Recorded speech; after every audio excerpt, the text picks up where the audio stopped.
1976 Rolls-Royce Silver Shadow. So being a 76, it's a Shadow 1. It's a very late Shadow 1. Changed to Shadow 2 in 77. So it does have some of the Shadow 2 features like the rear headrests and the front air dam. This one is in one of my favorite color combos. It's in Moulin Green over Pewter, which is a hard word to say with a Geordie accent. Pewter, there you go. If you get nice and close to it, you can see that lovely green over that nice light tone on the underside. It's been owned by the current owner for 10 years. He bought it from the Rolls-Royce and Bentley specialist here in the Northeast, who'd owned the car as one of his personal cars for some time, so it has got a huge history file. Original book packs, massive amount of receipts and invoices and records of work that's had done to it. We're going to start by having a good look around the bodywork, then we're going to move on to the interior, and then we're going to go for a cold engine startup. Starting on this driver's side, if you look down the side, you can see it is nice and straight all the way down there. Quite often, because they're big flat panels, these things can be quite wavy and sort of full of filler, but this one's lovely all the way down there. Driver's front wing, nice and neat around the corner there. Inside the arch is good all the way around. It's nice and sharp. It's on 4 matching new Avon turbo speeds, which are the right spec tyre for the car. It's got Moulin Green accent in the wheel trims, which again are in lovely condition. It's even got Rolls-Royce dust covers, which is a nice touch. Coming up to the top of the wing, if we're being picky, there's a little bit of dryness in the top of the paint there. Good machine polish would make a big difference on that. Just it's either had a cover on or it's been washed with a sponge. Continuing down this side, rest of that front wing, all nice and clean. If we follow that sill along underneath there, that's all good along there. As you can see, we'll pop the camera underneath. It's been nice and clean under there. It's been parked here a little while. It's not dropping any fluid on the floor. Driver's door, we've got a little stone chip just down the bottom there. And there's a mark just behind the top of the pinstripe there. But other than that, on the door, all nice and neat. Chrome work is very good as well. A-pillar's all good. There's a little bit of a crack in the paint there, and the seal has a couple of little splits in the bottom there, but generally very minor. The rest of the seal is actually nice and soft. So I would say that's probably an older crack, to be fair. Nice and neat coming along that scuttle panel there. And then up onto the roof again. It's got a little bit of dryness in it. You can see it in the light. Proper good cut and polish would make a massive difference on that for sure. All nice and clear on the glass coming down this side. Rear door. Got one little stone chip just there. But other than that, nice and neat. And quite often you can find some corrosion coming through this section. This one, as you can see, is all nice and neat. And the arch itself is sharp all the way around. Another good wheel. Avon turbo speed tyre and wheel trim. And then if we look back up this side, again, like I say, nice and straight all the way up. Underneath the bumper, quite often you can get some corrosion coming through here, but this one's all nice and neat. Around the filler cap's good. Chrome on the rear bumper. It's not perfect, but it's generally very good. Rear valance below the bumper is nice and neat as well. Exhaust sits properly. Both tail lights are bright and clear. And again, up on the boot, you've got the same sort of thing as on the roof. A little bit of haziness. I would really like to see this car after a proper polish. You can see on the sort of raised area how much more metallic and sort of sheen it's got to it. All nice and clear around the rear screen. There's no sign of any spidering in the laminate or anything like that. Round up the passenger side. Again, down this side, nice and straight. Underneath the bumper there is all good. Arch is nice and sharp. Another good wheel and tyre and trim. Coming up this side, little mark in the paint just here. There was a bird poo mark just there on the roof. You might just see that in the camera.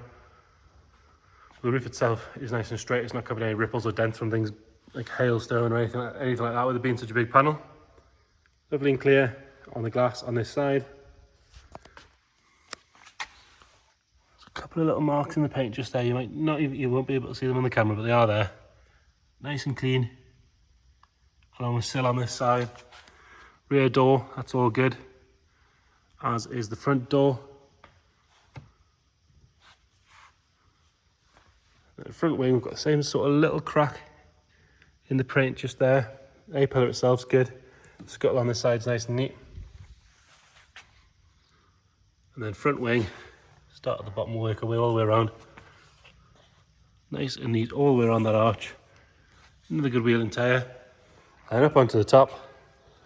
All good down this section here and round out the front. The chrome on the bumper at the front is same sort of condition as the back.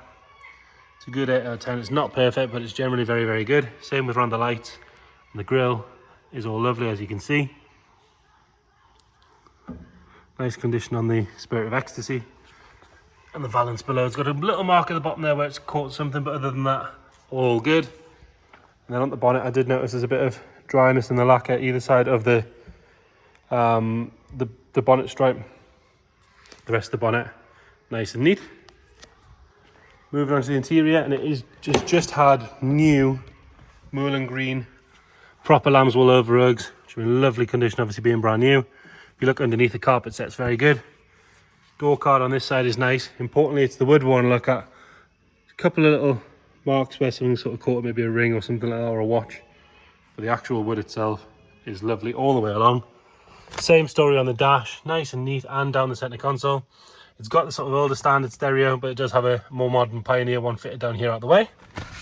I did notice as well, actually I'll show you to start with. So it hasn't had the locking system changed, it's had an actuator fitted, so you can lock and unlock the car on the key. Just a nice touch.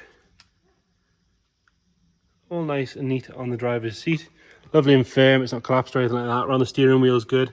The leather across the dash top's good, as is the wood trim down the bottom. Normally that sort of cracks and fades in the sunlight.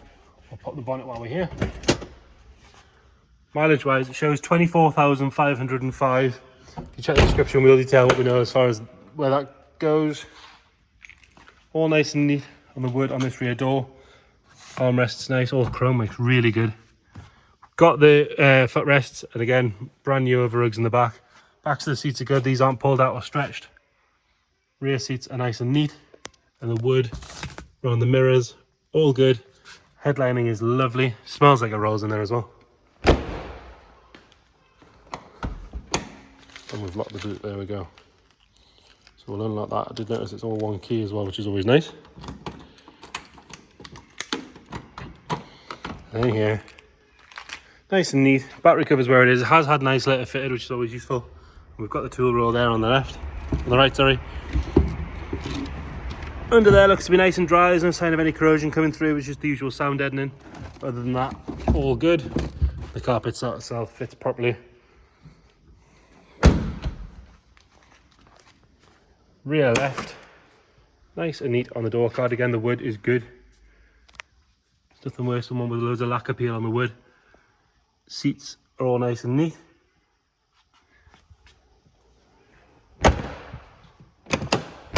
Shut the door properly, there you go. And then front left, lovely across the wood and the leather on the door card. Door shuts are all nice.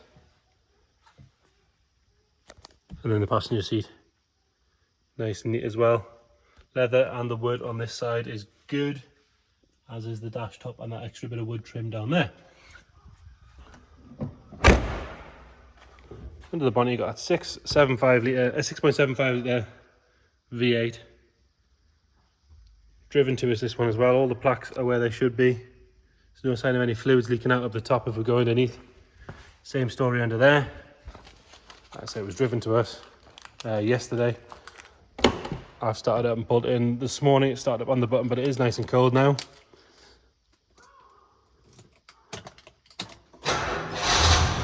Fires up on the button.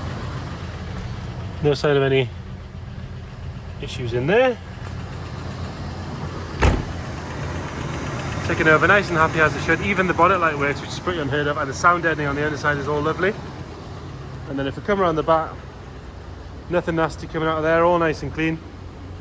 So there you have it, very late Rolls-Royce Silver Shadow 1 with the 2 bits on it from factory, so headrests and front air dam, in a lovely colour combo of Moorland green over pewter.